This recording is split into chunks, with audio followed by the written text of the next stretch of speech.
The prairie wind whispered like an old soul that had seen too much.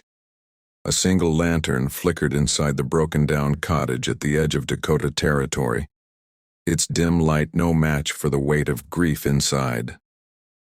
Marshal Carter Blake stood at the edge of the wooden porch, his hands bloodied, his heart torn. Eliza lay dying in his arms. Her breath came in shallow gasps. Her green eyes, once full of fire, were now fading embers. Blood soaked her ivory dress, blooming from the gunshot wound just beneath her ribs. Around them, the silence of the plains echoed like a death knell. "Hold on, Eliza," Carter whispered, brushing a strand of her raven hair from her face. She smiled faintly, her lips trembling. "You always say that, like you can hold back death with your voice." Carter felt his throat tighten.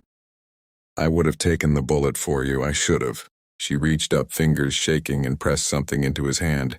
A locket. Gold. Etched with the initials CB. "Inside, there's something you need to know. If I don't make it..." "Don't say that, you're gonna make it." But she was already slipping. Her voice was fainter now.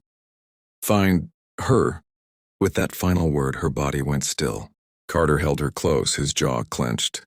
He had faced outlaws, gunfights, and ambushes, but nothing prepared him for this. He had loved her in silence, loved her when she belonged to someone else, loved her when she came back, broken, on the run, clutching a secret bigger than both of them. He buried her that same night, beneath the cottonwood tree where they once carved their names as children. But as he opened the locket under the stars, a photograph and a folded note fell into his palm. A child's face stared back at him. The note read, "Her name is Hope. She's yours. She's in Haven Creek. Protect her. They'll come for her next." 6 days later, Carter rode into Haven Creek, wind howling behind him like the voice of Eliza's ghost. He carried a bounty hunter's badge and a father's burden. The town was nestled in a canyon, hidden and hostile. People didn't like strangers here. As he dismounted, a pair of rough-looking men watched him from under their dusty hats. Carter made his way to the orphanage first, the note in his hand creased and stained. Sister Agnes, a stern woman with steely eyes, met him at the door. "I'm looking for a girl named Hope," he said. She looked him over. "We don't give out names to strangers." He showed the locket. Her expression changed. "She's in the back," she said. "But you best know people have come asking before. Men with silver spurs and snake eyes." Carter found Hope sitting under a tree, reading a book too big for her hands. She had Eliza's dark hair and his own storm-gray eyes. "You know me?" he asked softly. She looked up. "You're in Mama's picture." He knelt down, heart cracking open. "I'm your father, and I'm here to protect you." Before the moment could settle, gunfire echoed through the canyon. The men from the street. They'd followed him. Carter scooped her into his arms. "Hold tight." They escaped through the back, bullets tearing through the orphanage walls. Carter didn't stop until the sun dipped behind the horizon. That night, around a small fire under the open stars, Hope asked, "Why do they want me?" Carter hesitated, then told her the truth. "Your mother, she ran from something big, a man named Voss. He wanted her to carry something for him, a ledger with every bribe, every murder he committed. She stole it, hid it, and now he thinks you know where it is." Hope's eyes were wide. "Do I?" Carter looked into the fire.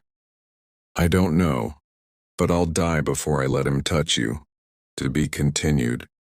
The next morning they were already on horseback, galloping toward the high mesas.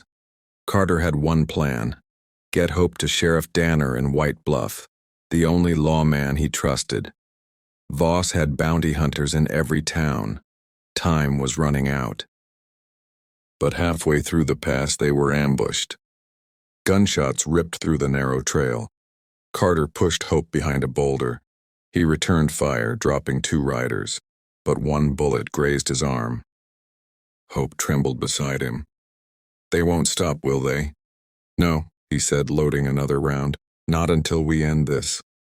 By nightfall, they reached White Bluff. Sheriff Danner, a grizzled ex-marshal, welcomed Carter like a brother. "Voss has a price on your head," Danner said, "and on hers." "Then we flush him out," Carter said. "I'll bait him with the one thing he wants." Hope stepped forward. "You mean me?" "No," Carter said, "the ledger." That night, Carter opened Eliza's locket again, this time noticing something odd. A tiny ridge in the backing. He pried it open, and inside was a hidden film strip, impossibly small. It contained micro-etchings, bank accounts, coordinates, names. The ledger. The showdown happened at Dead Horse Ridge. Carter rode in alone, the locket dangling from his neck.